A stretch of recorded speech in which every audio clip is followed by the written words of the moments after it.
Hey guys, welcome to today's video. I've got the Beauty of Joseon Revive Moisturizer, a newer moisturizer from Beauty of Joseon. I've got link in here. What else do we need? Not much. That's about it. So, so welcome to today's video. I'm Sarah, this is No BS Beauty. So for today I've got the Beauty of Joseon Revive Firming Moisturizer. They say, discover the power of Korean handbag skincare with Beauty of Joseon's Revive Firming Moisturizer, enriched with fermented retinol and ginseng ceramide, trademarked.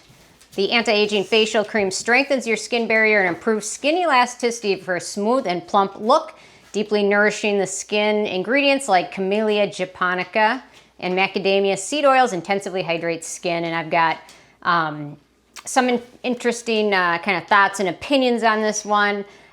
So I will say it has pretty good reviews.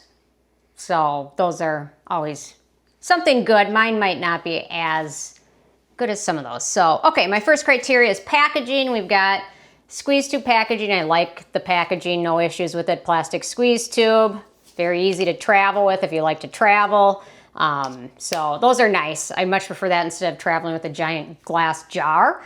So this one's easy for that. In terms of denatured or drying types of alcohol, it does not contain any of those. It's also fragrance free and has no real noticeable scent to it. And it is manufactured in Korea. I think this one's manufactured, they say distributed by Good Eye Global, and they're one of the big companies down there, factories. So, okay, in terms of ease of use, this is where I start to have issues with this moisturizer. Okay, so they say, I personally recommend using this moisturizer at night only. They don't specify. They say apply a finger-sized amount onto face and neck and pat gently to help absorb. Add more if desired. Wear under sunscreen during the day. And that's kind of where some of my issues start to creep in a little bit. So the texture is fine. It's not as deeply nourishing, so you can kind of see, if cameraman focuses in there. It's got a lotiony texture. It's not, we're having technical difficulties. So it's got a lotiony texture. It's not much of a cream. A lotion, which is hydrating, but it just leaves a little bit to be desired for my dry skin. But if you don't have dry skin, that might not be an issue at all.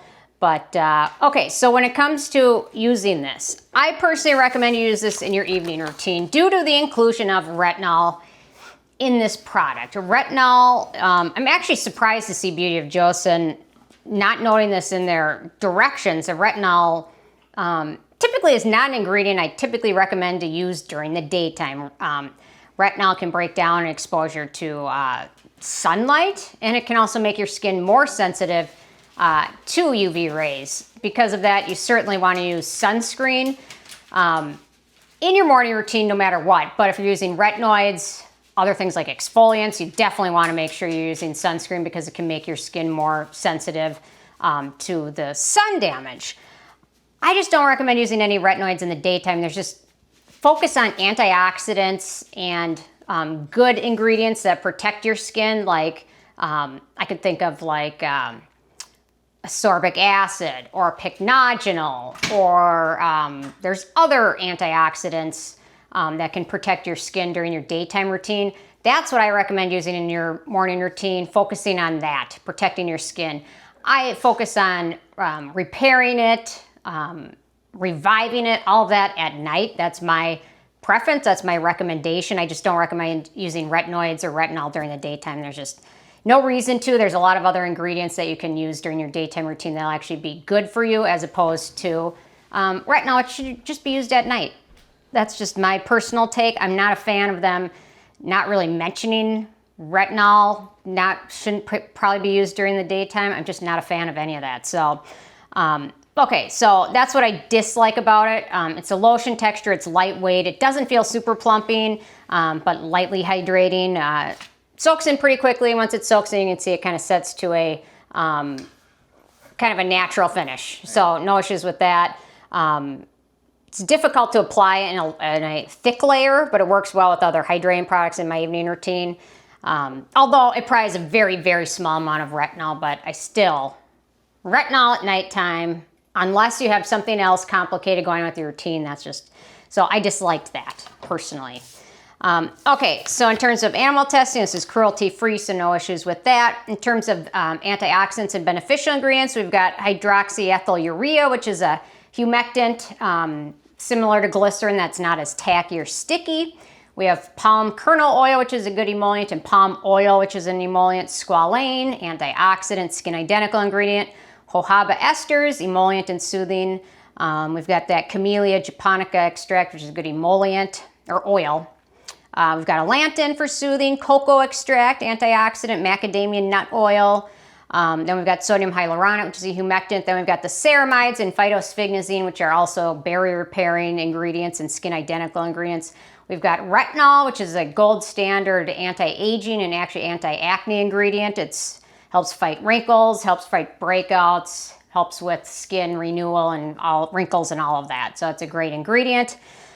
Ginseng extract, which is an antioxidant, vitamin E antioxidant, licorice root, soothing and brightening, and Japanese gold thread, which is a soothing and antioxidant ingredient. So some nice ingredients. I'm actually kind of surprised that I don't find it as hydrating as I would have thought I would have, given the ingredients, the palm oils and the macadamia oils. It just doesn't feel that as hydrating as I would have expected, but you know, all the reviews online of this are great, so could just be my personal take on it. In terms of performance, so I guess I was just left a little confused with the product. Most Beauty of Joseon products have a direct goal, and I didn't really see the direct goal or purpose with this one. It's not the most hydrating moisturizer, which is fine, but it does have retinol in there. The retinol is probably very weak. There's not a lot of it in there. It almost seems like this product is trying to create a purpose for its use, but it really doesn't have a clear purpose or goal. So it isn't much of a night cream. I just didn't find it super hydrating. For what it promises, so it promises to be a moisturizing face cream, offers deep hydration to dry skin, which is what I have, while improving skin firmness to achieve a smooth and plump look. I didn't find this smoothing or plumping at all. A lot of products you can apply and your skin kind of looks and feels a little bit more plump afterwards. I didn't find that at all with this one. Okay, so then they mentioned formulated with fermented retinol and ginseng ceramide to boost elasticity and strengthen the skin barrier for preventing skin dehydration or breakdown. And then it says effectively protects and supports weak skin from external aggressors, enrich moisture and nourishment. I just didn't find it delivered on any of those. I didn't find it offered much in terms of firming skin. It definitely didn't plump my skin up. And then they mention, strengthening the skin and protecting it and preventing dehydration. I didn't find it did any of that. I'm not exactly sure it just feels like a light lotion that lightly hydrates skin. I didn't notice any aging benefits from it or anything. I just wasn't impressed with it. I didn't hate it. But I certainly wouldn't repurchase it. This should either be it should be either a night cream or day cream in my opinion. And if it's going to be a daytime cream, throw in a lot of antioxidants and hydrating ingredients and protecting ingredients, and maybe throw the retinol in at night. I just feel like this is a product they created without really defining what it should be used for. That's kind of what it was. So yeah. Solution in search of a problem. A solution in search of a problem, maybe, yeah. So in terms of the price, this is the full size 2 ounces, 60 milliliters, $21, so it's not terribly expensive. In terms of the it factor, obviously, I didn't love this cream. It's got decent reviews, so perhaps it just wasn't a me thing, but I just see, sometimes I see certain ingredients that should fit into certain parts of your routine. Typically, ascorbic acid, daytime product. Retinol, nighttime product. Exfoliants, glycolic acid, lactic acid, nighttime product. You know what I mean? Pycnogenol, daytime ingredient. Doesn't necessarily mean you can't cross them over, but for some reasons, there's a purpose that each ingredient is typically used in a certain part of a routine. So, okay, so yeah, so I tried using this the daytime a little bit, didn't love it for that. Tried using it in the nighttime, didn't love it for that either. So if you're curious, there's some dupes and alternatives. So the Centillion 24 Matica Time Reverse Zero Cream, the number 7 Pure Retinol Night Renew Cream, and the Rock Retinol Correction Deep Wrinkle Rich Cream are some dupes and alternatives. Didn't love it. We'll certainly finish it, but wouldn't repurchase it. So, yeah. So, with a 10 being a perfect score, I have this one a 7, which is still okay. A lot of other people seem to love it. So leave your thoughts below. Curious if you had a chance to check this one out yet or not.